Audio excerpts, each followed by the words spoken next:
All the best.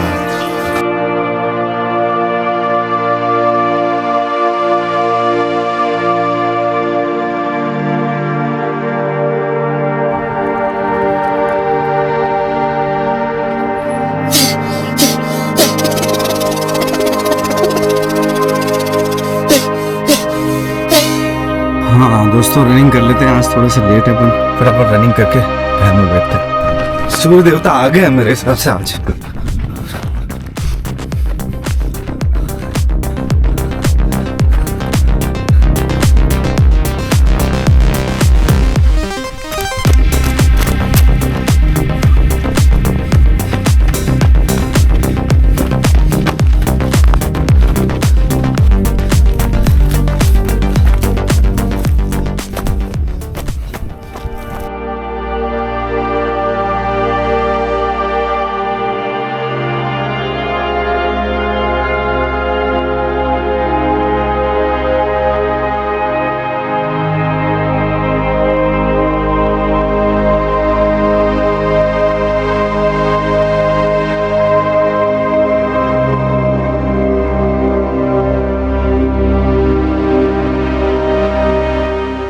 Mahadev, Shambhunath, Bholenath, हर हर महादेव। चंद्रमौली आपकी जय हो, पिनाकी हस्ताएं आपकी जय हो, बाबा भोले भंडारी आपकी जय हो, नीलकंठ आपकी जय हो, हरणी महादेव आपकी जय हो, हर हर महादेव, जय भवानी।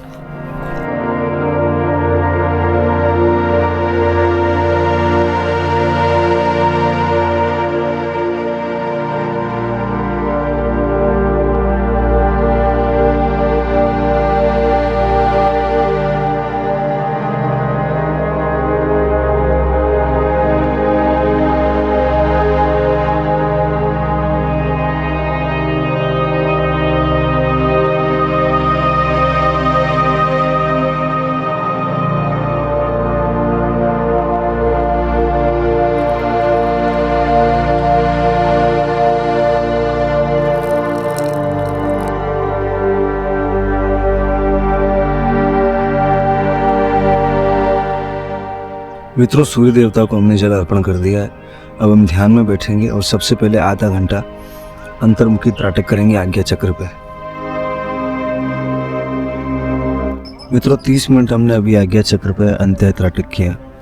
अब 30 मिनट हम बाह्य त्राटक करेंगे कैमरे के लेंस के ऊपर और काउंटर पे जब भी करते रहेंगे। मित्रों, अब हम सुखासन में बैठ के, सुखासन मतलब जिसमें आप रिलैक्स्ड हो, आराम से लंबे समय तक बैठ सकें, ऐसा कोई भी आसन। तो सुखासन कोई एग्जैक्ट आसन नहीं होता है। सुखासन मतलब जिसमें आप सहजता से बैठ सकें और लंबा बैठ सकें। तो अभी हम बाह्य त्राटक करेंगे कैमरे के लेंस के ऊपर और काउंटर पे हम जप करते रहेंगे। अभी देखो आप, ये 0 है, जप भी करते रहेंगे और त्राटक भी करते रहेंगे, दोनों एक साथ करेंगे।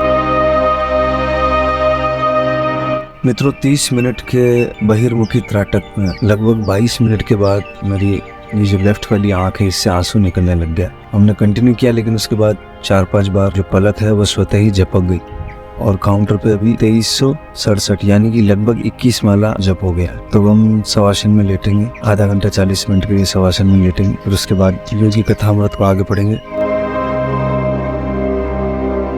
मित्रों, सारे ध्यान हो गए हैं।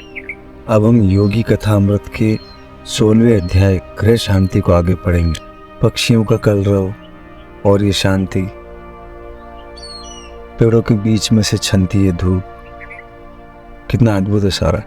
और ये शांति आपको तभी महसूस होती है जब आप भी शांत हों।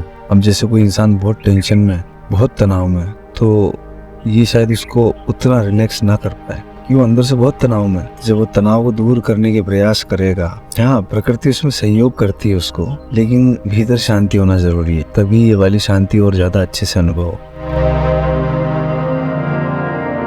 मित्रों, यहाँ मेरे सामने एक बहुत ही अद्भुत पेड़ है, मुझे पता नहीं किसका है, लेकिन बहुत प्यारा लग रहा है। देखो,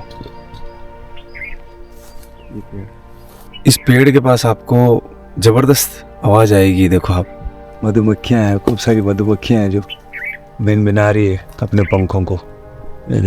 ये पराग इकट्ठा कर रही है इसके फूलों में से।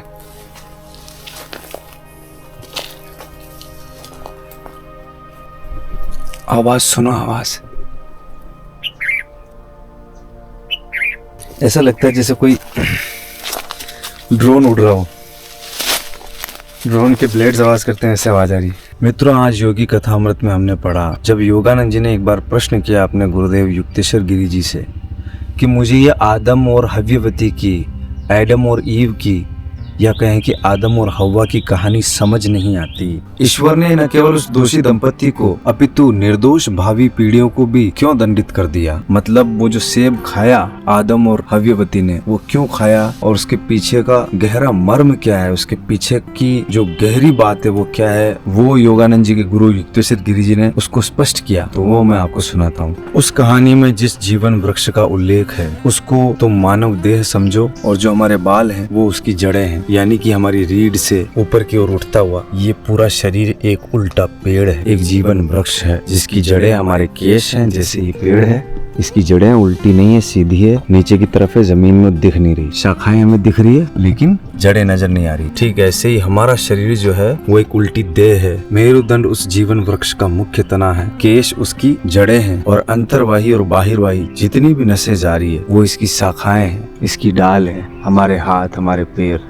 और इस पेड़ में फल भी लगते हैं, शब्द, स्पर्श, रूप, रस और गंध के फल लगते हैं। लेकिन इस मेरुदंड के बीच में एक फल है जो है काम का, जिसे खाने के लिए मना किया था, उसे नहीं खाना था लेकिन उसको खाया। थोड़ा लंबा है लेकिन मैं आपको पढ़ के बताता हूँ। फिर गुरुदेव ने क्या कहा, उन्होंने समझाया, नाड़ी तंत्र के इस वृक्ष में आनंद देने वाले अनेक फल लगते हैं, अर्थात शब्द, स्पर्श, रस, रूप और गंध के संवेदन। इनका आनंद लेने की पूर्ण छूट थी, पूरी छूट थी, परंतु उसे शरीर के मध्य में स्थित, बगीचे के मध्य में स्थित सेब रूपी काम सुख का अनुभव लेने से मना किया गया था। उसमें सर्प मेरुदंड में कुंडली मारकर बैठी कुंडलिनी शक्ति का प्रतिनिधित्व करता है, जो कामेंद्रिय से संबंधित नाड़ियों को उत्तेजित करती है। आदम विवेक है और होवा भावना है। जब किसी भी मनुष्य में भावना या होवा मानसिकता पर काम वासना हावी हो जाती है, तब उसका विवेक या आदम भी विनिष्ट हो जाता है। ईश्वर ने अपनी इच्छा शक्ति के बल से पुरुष और स्त्री के शरीर का निर्माण कर मानव जाति का सृजन किया। उसने इस नवसृष्ट जाति को उसी निष्कलंक या दिव्य तरीके से संतानोत्पत्ति करने की शक्ति प्रदान की, क्योंकि तब तक विलग आत्मा के रूप में परमात्मा की अभिव्यक्ति नैसर्गिक प्रवृत्तिबद्ध विवेकहीन पशुओं तक ही सीमित थी। अतः ईश्वर ने प्रथम मानव शरीर का सृजन किया, जिन्हें प्रतीकात्मक रूप से आदम और हव्वा कहा जाता है।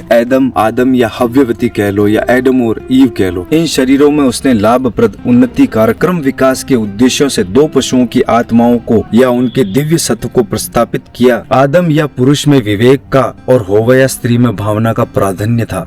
इस प्रकार गोचर दृष्टि में विद्यमान द्वैत या ध्रुवत्व की अभिव्यक्ति हुई। विवेक और भावना तब तक परस्पर स्वर्ग के आनंद में रहते हैं जब तक मानव पशु वृत्ति वाली सर्प शक्ति या काम वासना के बहकावे में नहीं आता। अतः मानव शरीर केवल पशुओं के क्रम विकास का परिणाम मात्र नहीं था, बल्कि ईश्वर के विशेष सृजन से उत्पन्न हुआ था। पशु शरीर इतने अविकसित थे कि पूर्ण ईश्वरत्व की अभिव्यक्ति उनमें से नहीं हो सकती थी। केवल मानव को ही सर्वशक्तिमत्ता की संभावना से युक्त सहस्त्र दल कमल मस्तिष्क में दिया गया। साथ ही मेरुदंड में आध्यात्मिक शक्ति के पूर्ण जागृत गुप्त केंद्र दिए गए। ठीक है ना, वो सिर्फ हमारे अंदर ही पॉसिबिलिटी है। कह रहा हूँ ना, ध्यान करने की, भजन करने की, भक्ति करने की और ईश्वर को पाने की, उसका चिंतन करने की, उसका ध्यान करने की संभावना सिर्फ और सिर्फ मानव देह में। अस्तित्व में आए उस प्रथम नर नारी युगल में विद्यमान ईश्वर या इस चैतन्य ने उन्हें सब इंद्रिय अनुभूतियों का सुख लेने के लिए कहा गया, केवल एक को छोड़कर, यौन अनुभूति।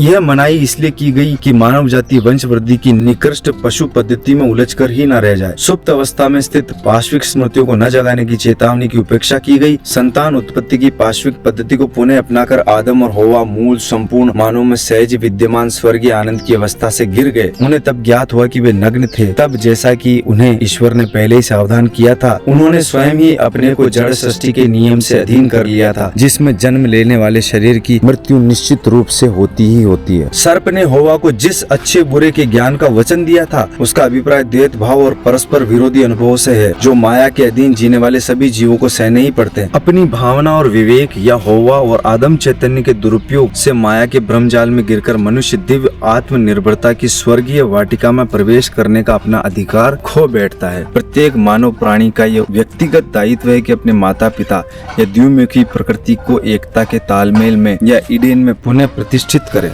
तो मित्रों, ये था जो हमने आज पढ़ा। काफी लंबा था, लेकिन वाकई में ये बहुत अद्भुत था। मतलब लिखा क्या गया है, उसके क्या अर्थ हैं और लोग उनके क्या अर्थ निकाल लेते हैं कि आदम ने और हव्वा ने वो सेब क्यों खाया, वो सेब इसलिए खाया। तो मित्रों, आज ये अद्भुत आख्यान हमने योगी कथा अमृत में पढ़ा। जय जय शिव शंभू। सभी को मेरा प्रणाम। जय भवानी। मिलते हैं अगले ब्लॉग में।